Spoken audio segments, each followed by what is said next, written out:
Ready to unwrap a surprise from Consumer Cellular? Experience the gift of freedom with no contract, no hidden fees, and always free activation. Here comes the holiday surprise. From now till December 31st, new customers can enjoy their second month for free. To get this holiday offer, visit consumercellular.com or call 1-888-FREEDOM and use promo code PODCAST. Act before December 31st to get your second month on us. Use promo code PODCAST. Hello and welcome to the Paddock and The Pavilion with Stephen Wallace. In each show, Stephen will interview someone connected to the world of horse racing or cricket. Hello everyone. There is no live guest today, but for our 100th episode, I have put together two compilation episodes, one for cricket and one for horse racing. I hope you enjoy the mix of them both. It was fun to make, but much harder work than I thought.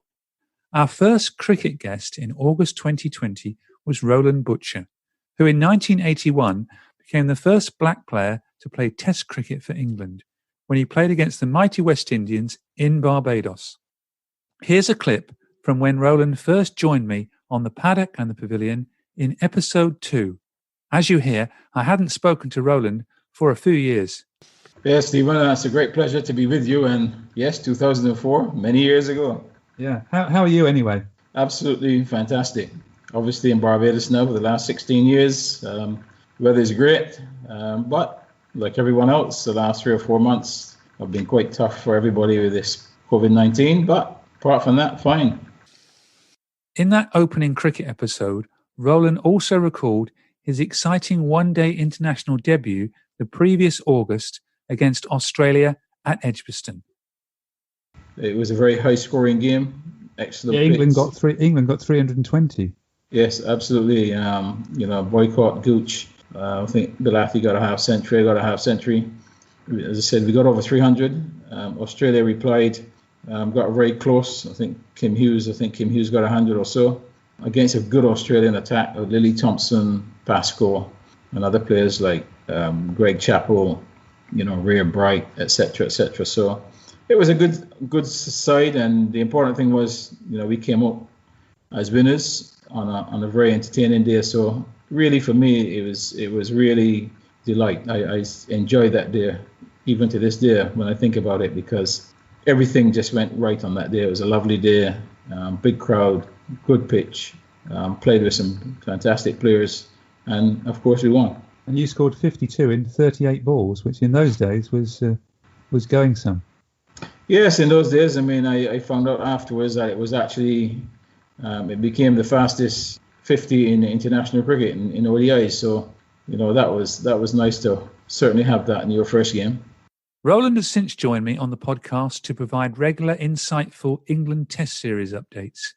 The next one is planned shortly after the 5th Test at Hobart. One of our early cricket guests was Warwickshire opening bowler Ollie Hannon-Dolby, who in episode 18, A Bear Going Places, corrected yours truly on his 11th century historical knowledge. Well, I'm going to take you back now to your looking up your first second team game, whether you probably were at the academy then, in July 2006. Yeah. And you played at the playing fields at Stamford Bridge. Now, the name sort of rang a bell with me. Obviously, it's not the football ground, Stamford Bridge, but this is the battleground where Saxon King Harold lost to the Vikings, or was defeated to the Vikings in 1066. But he won.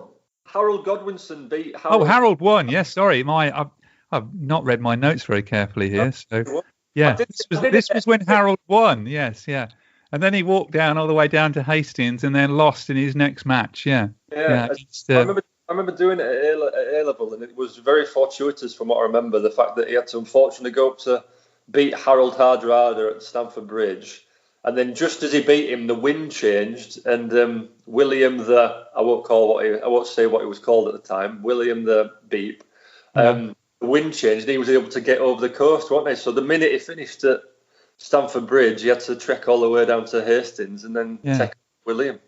Yeah, it's a long walk, it's a long trek down there. But perhaps the guest I found most entertaining to talk to was former England paceman Devon Malcolm, famous for his 9 for 57 against South Africa in 1994. not forgetting his over 1,000 first-class wickets. Devon recalled his debut for Derbyshire in 1984 when a fellow player and former England Test player and national selector Jeff Miller helped him out with his match kit. Jeff did have a sports shop at the time. And, I also remember turning up to my first game because, as a club cricketer at college, turning up at Derby after I had I had to drop this in actually, had my trials and given a contract. And for my first game, Jeff Miller, I remember actually, he had a sports shop, Moss and Miller Sports, and he turned up with a cricket bag because I had nothing, you understand? And there was a helmet in there. Was there a bat? There could have been, I don't know. If you gave me a bat, that would be pointless anyway. But there's a bat, there's bat in there, there were pads, the whole work. And all of a sudden I felt like a professional cricketer. I said, what a lovely man. Thank you very much, sir. I said to Jeff and all that business. And, I said, no problem. I'll be taking 50 quid a month out to you, Rachel. It's the most expensive helmet I've ever bought in my life way back then. But it was good. But all of a sudden I had my kit bag. He said, no, you're a professional now. You can't go borrowing stuff. You got to have your own bag. So, he got me my first bag of kits, my cricket stuff. Not for free, but it was fantastic. I felt like a pro. Have all my stuff, all my boots, and it made sure it kitted me out with the real proper stuff. All my arm guards, the whole work. I'm meeting guys like Bob Taylor. Oh my gosh, unbelievable! These are guys you see on TV. And as I said earlier on as well, I could walk quickly, but I was wild. But I've never ever seen a guy, Bob Taylor, ball down the leg side, and most of the wicket keeper wouldn't even get close to it, and Bob Taylor was there, just catching the ball. He rarely dived. Occasionally you have to dive when one went a bit further, but I don't believe Bob let a buy off me. He worked a hell of a long game, or even practice game. Unbelievable. I keep saying, wow, you saw him on TV, but just to have Bob keep to you in the main, man, it was just unbelievable. Next you realize, that's what first-class cricket is about. And if you want to play international cricket, it's a massive different step. So it was great to meet guys like that. After hearing about Jeff, let's hear from him. Jeff joined me for a double dose in episodes 76 and 77. A well-known raconteur, Jeff enjoyed a bit of banter with me about his Test debut during the hot summer of 1976 against the West Indies. I turned up, the day before, as you did. Had a bit of a net. Had the evening get-together, evening meal, as they had then. And I wasn't part of the discussion at all. Obviously, West Indies has given us a tough time. And this was going to be a hard one as well at the Oval, and I wasn't part of the discussion. And then in the morning of the game, Tony Gregg, God bless him, no longer with us, Tony Gregg came to me with a short sleeve sweater, a long sleeve sweater and a cap, said, congratulations, you're selected, you're playing. Because John Snow had got an injury. So I, as a non-spinning off-spinner, took the place of John Snow. Well, it was a good game to get an injury, because on the first day, the West Indies were 373 for 3 on the first day. And do you know that the only England player who didn't bowl, England had 9 bowlers in that first innings. We had 6 spinners. And Dennis Amos was the only person who didn't bowl for England, apart from Alan Knott, as the West Indies racked up 687 for 8. Yeah, I know that very well, Stephen. Thank you. Now they, as I say, we've got, when you say all these bowlers, there was Bob Willis and Mike Selvey, but there's myself, Derek Underwood, Peter he bowled 60 overs. Derek bowled 60 overs in that game, in the first innings. Yeah. But there was Chris Balderston, he left-arm spinner, David Steer, left-arm spinner, Pete Willey, and Greggy bowled his off-spinners as well. So there were 6 spinners. Anyway, we don't need to go into too much detail on that unless you want to. My first wicket was a long hop to Roy Fredericks, who smashed it to cover, and Chris Balderston took off and caught it. Well, five of their opening 6 batsmen got a half century, with Viv getting 290. And Yeah. Michael Holding got 14 wickets, your friend Michael. But you weren't dismissed by Michael in either innings, even though you got I 14 wasn't. of the 20 wickets. I wasn't. No, first innings I was. I tried to hook. Wait a minute. It wasn't working. It was Van Bernholder was your... Vanny. Yes, it was yeah. Vanny. Van Bernholder. Yeah. And I got caught by substitute at mid-on. Does it say sub? Have you got it there? Sub caught. No, I haven't sub? got it. No, not in front of me. No. And then you got a fast bowler got you out in the second innings, didn't he? No.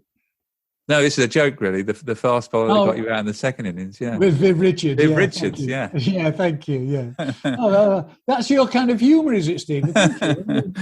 Probably the most famous cricketer to join me on the Paddock and the Pavilion was another man of high speed, Michael Holding. Mikey, in a 2-part show, talked about his excellent new book, Why We Kneel, How We Rise, and his West Indian touring days in England. Here's a short extract from episode 75.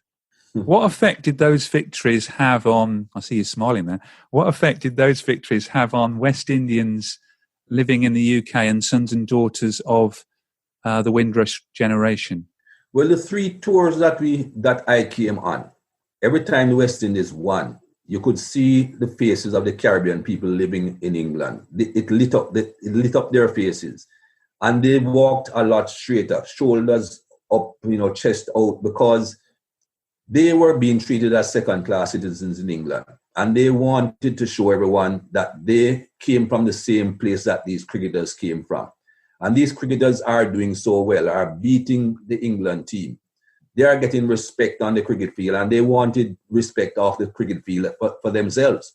So whenever we did well, they felt very good. It boosted their morale. It boosted everything about their life. So all 3 tours, whenever we won, it had an impact.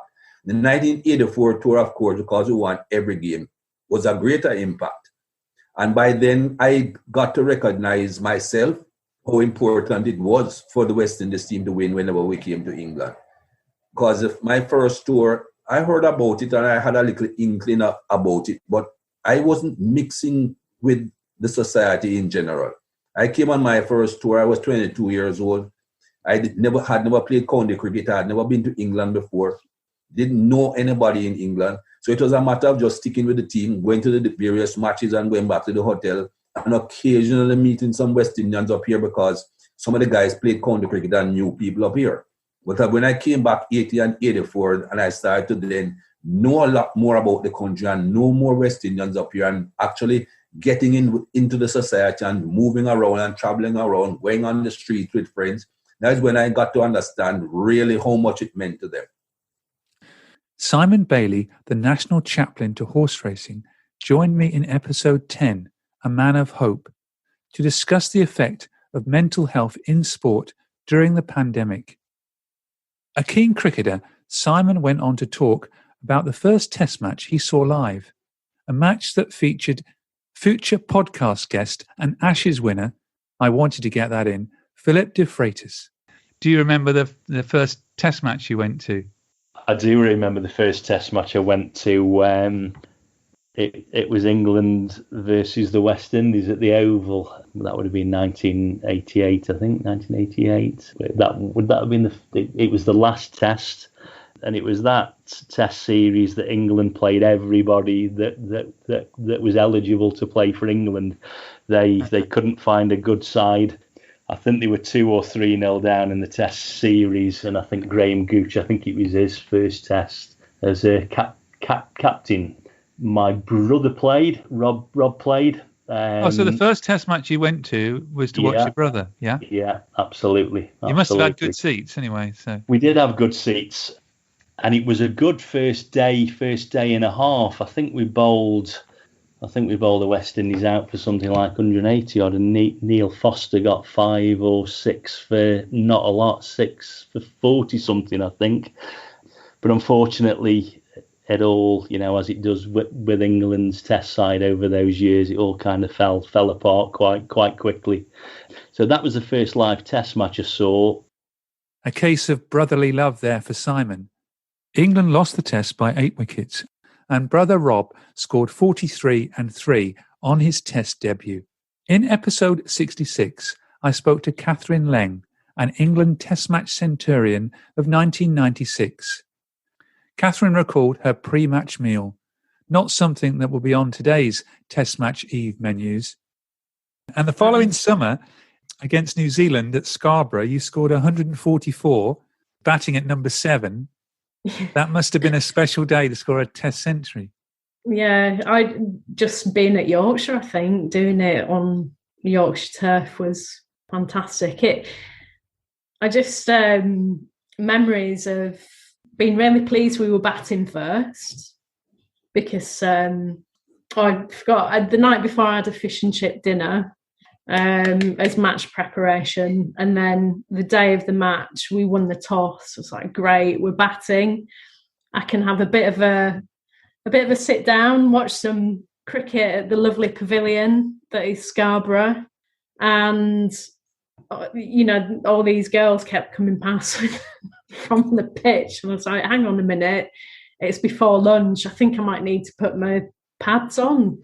And at the time I went in, one of the girls, Barbara Daniels, was batting absolutely beautifully. And just it was a bit of a Jeff Boycott innings, really, because my job was just to keep her. He didn't keep people on strike, he took the strike, but it was to just value my wicket, really. So it was just to support her. I didn't have to worry about getting runs because she was getting them. So I just really bedded myself in and watched her bat from the other end, really. But it's very slow, very, very slow innings for me. And I think I maybe ended up with about 80 not out at the end. Yeah, I was going to say you were 90 not out overnight. So you must have been nervous going into the next morning. Yeah, I did. I remember not sleeping very much. We got this is how long ago it was, a CD. I got a new CD. I got Ocean Colour Scene, Moseley Shoals, and I played that all night, or what seemed like it. But yeah, and the Kiwis didn't give that 10 runs to me very easily. They said it was their job that morning to keep me from getting 100. And to score it in Yorkshire must have been probably one of the highlights of your career. Yeah, definitely, without a doubt, really. Yeah, it's very, very special to me. Catherine went on to score 144, batting at number 7, off 229 balls in 285 minutes.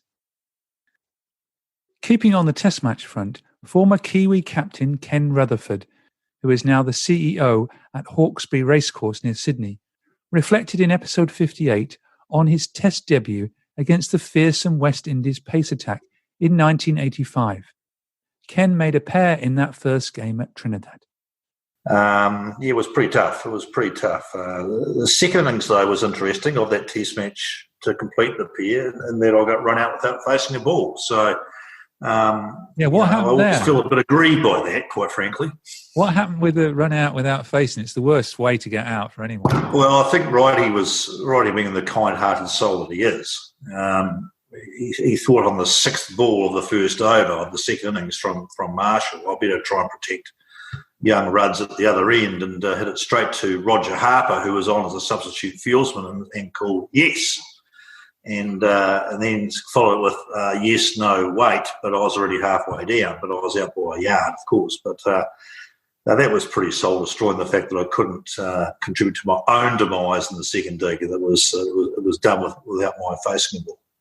Well, Graham Gooch got a pair on his first Test as well. So, but what was it? I'll tell you something though. My first scoring shot in Test cricket was in the next Test at Guyana. Joel Garner bowled me this lovely leg cutter, and I found the gap between second and third slip at very catchable height, about stomach height. I don't know what Viv was doing at second slip or Richie Richardson was doing at third slip. They weren't looking at the ball, so I could have had 3 in a row quite easily. Well, they were the best side in the world, and probably even the best Test cricket side of all time, and we've got Viv playing, Desmond Haynes, Gordon Greenidge, Richie Richardson in the batting lineup, and we've mentioned the bowlers. And your highest score in the series was 5. Hell of an effort, that. I mean, that was the last innings as well. Yeah, you couldn't plan that, could you? I mean, 5, and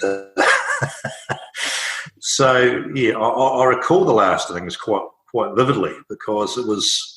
I think I walked out there to the bat with about 45 minutes to go to the stumps, and Jeremy Carney had just broken his arm, and he had nicked a bit of his forearm. So there was a bit of blood coming out as he was lying prostrate across the crease line. I remember with 45 minutes to go, walking out and taking guard, and there was a pool of blood where your bat goes to take guard. And Desmond Haynes with short legs was saying, "Oh, young Rutherford," he says, "how does that feel with that blood? You've got to kick that blood away." I mean, that was pretty tough. And I remember getting through actually to stumps, being 5 not out, thinking that's pretty good. It was 5:30 was stumps time, and the clock on the ground at Sabina Park in Jamaica just turned 5:32. So I was walking off, and the umpires said, "No, one more over to go." And I got out about the 3rd ball. So that was pretty soul destroying. That was probably the saddest I've ever felt in a career, to be frank. But let's have another little sip of red wine. Not the finest of debuts for Ken, but he went on to have a successful Test career for the Kiwis. One player who was in the wars was Rick McCosker, my guest on episode 40, boy from the bush and a man of faith. Rick, a successful Aussie opener of the 1970s, gave his reflections on the build-up to the historic centenary Test against England at the MCG in 1977. It was absolutely amazing. And just the atmosphere leading up to the match was amazing in itself, where there were so many dinners and receptions and so much promotion about the game, a lot of hype in radio and TV, and just the opportunity to see and meet up with so many ex-Test players. Not only the Australians, but the English players as well, ones that were just names prior to that. And so it was just an amazing atmosphere. Rick will always be remembered for bravely batting in the second innings after breaking his jaw when he was dismissed by Bob Willis in the first innings. I asked Rick about his decision to bat again. And then you famously came back to bat in the second innings, batting at number 10.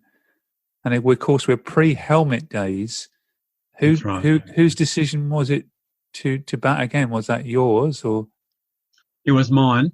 But I asked our captain Greg Chappell that I told him that I would like to bat if that was possible, and he said, "Well, look, you know the risks. It's your decision." And in fact, I thought it was important for a couple of reasons for me to go out, because at that point in time, our wicketkeeper Rod Marsh was approaching the century. This would have been a fantastic milestone for him, get a century in the centenary Test, and we're running out of wickets. And we also realised that we needed more runs because England had a very good batting side. The wicket was a very good batting wicket by that stage. And the other reason was that I hadn't, apart from the first half hour, 40 minutes, I hadn't taken any part at all in this fantastic match. So I wanted to be out there, to be part of it, to do something, and to try and do something worthwhile for the team, and just to be out there and absorb the atmosphere. And there were still 60,000, 70,000 people there in the ground every day. And so that was, and there was no decision really. I was just one of those things. But reflecting on that today, there's no way in the world I'll be allowed to go back out today with all the protocols. All the protocols that take place now. There's no way it would happen. But at the time, I didn't feel in any particular danger, partly because the wicket was so flat and the English bowlers had been in the field for more than a day. They were, relatively tired. It had been a hot day. So I didn't really feel in any particular physical danger, and I wanted to get out there and contribute to this match. Well, your 25 runs and the partnership with Rodney Marsh, despite England's batting in the second innings with Derek Randall's 174, Australia managed to win by 45 runs. So you did make a difference. We did, yeah. The partnership was 55. I mean, we'll never know what would have happened had I not gone out and we didn't have that partnership. We might still have won anyway. Who knows?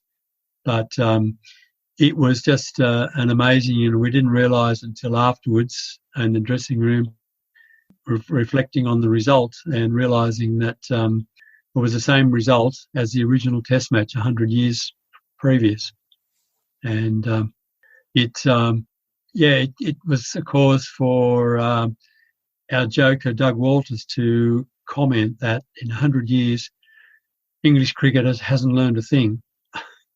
So there'd been no change in 100 years of England's Australian cricket. So we all thought that was pretty clever at the time. Australia won the 1977 centenary test by 45 runs, the identical result, as Doug Walters had said, of the first test match also at Melbourne. Last summer was a massive one for women's cricket in the UK. The 100, a new tournament in the school holidays, was the perfect showcase for the women's game. In episode 82, young Scottish wicketkeeper batter Sarah Bryce looked back at the competition with Catherine Leng. Sarah was a member of the Oval Invincibles side who beat the Southern Brave in the final at Lord's. And Sarah, how important do you think the 100's been to the women's game? I think it's been huge. I think just the visibility that it's kind of brought to the game has increased so much. And for players to be able to play in front of crowds like that, I mean, I've never experienced anything even remotely like it. It's always just been kind of family and maybe a few extra friends, if you like. Yeah. Oh, yeah. So we'd only ever played in front of kind of family and friends before. So to be able to play in front of such big crowds of kind of 10,000, 17,000, I think it was in the final, I think it's only going to set players up better kind of for international cricket or going to that next level. And just having that experience as well is incredible, and to play in front of that. And I think Heather Knight might have touched on it at some point, that it means that those domestic players that get called up to the England side or whatever will be more prepared for playing in World Cups and the likes of that. So hopefully if Scotland can make it through to the World Cup, having that experience of playing in front at grounds like that, in front of crowds like that, will hopefully be invaluable. And yeah, I think just the visibility of the game, I mean, it was on BBC Sport and BBC News, and I don't think that's ever really happened to the same extent anyway. So hopefully it's just brought a lot of new fans into the game, and then people will discover the other formats as well. And do you think playing in those pressure situations improved you as a player as well?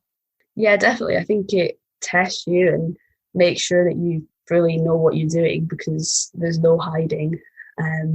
So yeah, I think I've definitely learned a huge amount kind of from the 100, and it forces you, I think, to make sure that you really know your game and what you need to do in different types of situations.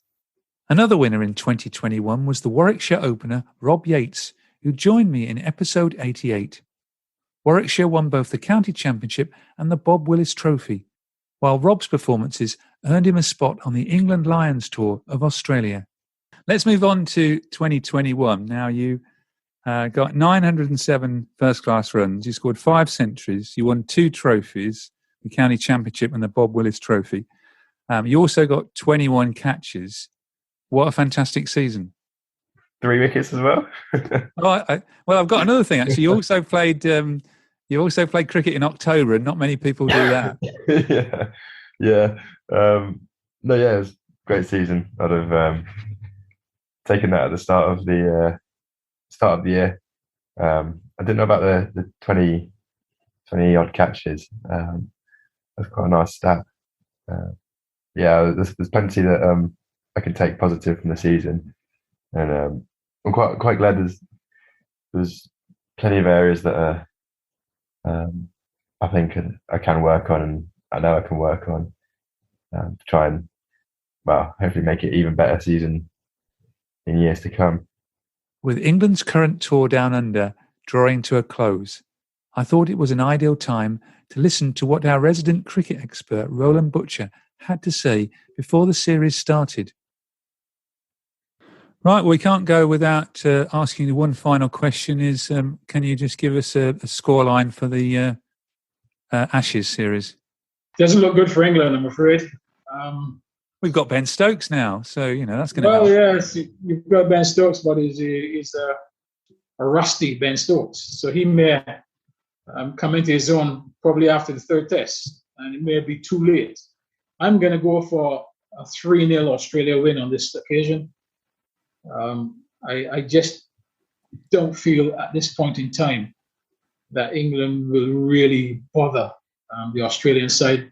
The Australian bowling lineup is a very strong one, and in their backyard, they're going to be very, very difficult to beat.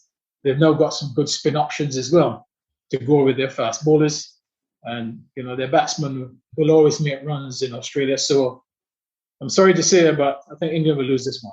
Some wise words from Roland. And in a few days' time, Heather Knight will lead the England team in their quest to regain the Ashes down under. England will also be defending their 50-over World Cup crown in New Zealand in March. In episode 99, Emily Windsor, the player of the match in last season's Rachel Hayhoe-Flint Trophy, gave her thoughts on the two campaigns. It's going to be a great series, and I also really hope, just for English cricket fans, it will give us something to cheer about with obviously how the men's Ashes has gone at the moment. So yeah, fingers crossed. And then just about a month afterwards, the early part of March, the World Cup England holders playing in New Zealand. You obviously think we're going to do well there as well. Yeah, I think again, the World Cup's going to be so exciting. The standard of women's cricket across more than two countries, if you like. It's usually Australia, England. I think New Zealand on their home soil, they're underdogs because I think they have some fantastic players in their lineup. Hopefully Amelia Kerr will be back. They've obviously got Sophie Devine, Susie Bates. They've got a lot of Amy Satterthwaite, Leah Tahuhu. They're a strong team as well. You've then got the Indians who have match winners all the way down their batting lineup and with the ball too. It's going to be a fierce World Cup, and I think England are going to have to play very well to defend their trophy. But I really hope they can do that. Again, depth of squad. I'm backing our girls to have a special few months abroad. Yeah, it should be a tough competition because they're in one group of 8 with everybody playing each other, and then the top 4 going through to the semi-finals. So let me put you on the spot. Who are going to be the 4 semi-finalists? Australia, England, New Zealand, and India. Right. Those. Okay. South Africa, though. Oh, you can't have 5 in the last 4. Yeah, I know. I'm going to go. No, I'm sticking with my gut. New Zealand are going to be in there. Definitely. Yeah. South Africa are going to just miss out. Well, we've got this on record. I think South Africa are ranked number 2 in the world in ODIs. So they're now not making the semi-finals. So that's an exclusive from Emily Windsor. Yeah, you can all tell me that I was completely wrong when all the other teams make it and England, Australia, India and New Zealand are blown away. The very best of luck to the England team. Let's hope they do better than the men. We must end this special 100th episode on some Ashes highs. 2 guests who have experienced Ashes wins were Ebony Rainford-Brent and Philip de Freitas. Ebony in 2009 and Philip in 1986. 2009 was obviously a very big year for you because you're part of 2 World Cups winning squads, and you also played in the Ashes, England retaining the Ashes. Presumably that is your favourite year of playing cricket. Yeah, massively. It was incredible because my debut in 2007, we were a team that were rubbish. We weren't very. We pretty much came bottom of that tournament, and we had talent, but we weren't clicking as a side. And then we spent sort of 18 months up to the next World Cup in 2009, like just getting ourselves organised. What are our roles? What are our responsibilities? What does this mean? how do we train? We just changed so many things and ended up becoming a force really after that for a good time where, like you said, we went on the run of the World Cup, World T20, Ashes. Me personally, I was like I was never a Claire Taylor or Charlotte Edwards or Sarah Taylor who, we had such a good team. So I never got that clear run through the side. So I was in the environment. Sometimes I'd play, sometimes I wouldn't. And so it was kind of a time where you just knew as a squad, we pulled in. If you're playing that day, you had to be on. But if you weren't playing, you still you're part of the environment and what it brought and all the energy. So I can't believe that period. It was almost so surreal of just how we just believed so much in ourselves. We knew exactly what we wanted to do. It was like every game we went into, we had no doubt we were going to win. And that was so interesting considering when we started, it felt like we were going to lose every game. So it was the psychology of that, the camaraderie, and the dedication and focus was, one of the best experiences I've had for like a block of sort of 18 months. And then the England side, I had, sort of both of them. You had Lamb, you had Gower. I knew about Mike Gattin because obviously my brothers. So you knew about all these guys. And I never felt that, I never thought about playing with these guys. And then suddenly I'm on tour. I get on tour and, both of them, my hero. I'm, the first 2 weeks of the tour, I'm sharing a room with my hero. And then you get into the test match, and the first test match, and I don't know what the partnership was between both of them and myself, but he got his 100, and the way he smashed it around, I was, winning the test match. It was just you dream about those things, but it came true. And so it was a wonderful, wonderful time for me. Well, it was a fantastic tour for England because we retained the Ashes, winning the test match in Melbourne, and also did very well in the 2 one-day competitions, which you featured in as well. Yeah, it was. Yeah, look, it was. People talk about if there's anything you can go back to, and like to go back and repeat, and that tour. I'd love to do it over and over again because it was such a fantastic 4 months, and I'm sure like the present England side who won the World Cup and how their preparations through the years have gone and how they've been. And they've got that bonding. It was very much that way, out there for 4 months as a family, and we played, and we were just, we were underdogs when we went out, and there were reports of, we couldn't bat, we couldn't field, we couldn't bowl. Well, and that was from right, my mate Scoot Martin Johnson, and we literally turned it round, and it was an amazing tour, and it was full of fun. It was full of fun. I think Gattin as a leader and his man management, I thought was terrific. Mickey Stewart was the coach. I mean, to allow, the big boys, the Bothams, the Gowers, also Gowers, my county captain. And to allow these guys the freedom, the start of the tour where, it was a bit more relaxed. We were preparation before the test matches to allow them that freedom was brilliant. And then when we came to the real thing, it was fantastic. They responded. It was awesome. Absolutely brilliant. That's the 100 Up. I hope you've enjoyed this cricket compilation. I would like to thank all my guests, friends and contacts who have supported me during the year and all you listeners. Do keep listening to the Paddock and the Pavilion in 2022. Thank you for listening to the Paddock and the Pavilion. You can download the show on Apple Podcasts, Amazon Music, SoundCloud, Stitcher and Spotify. Follow us on Twitter, Facebook and Instagram at The Pad and Pav. Don't forget, if you like the show, please do leave us a rating and review. Sports Social Podcast Network.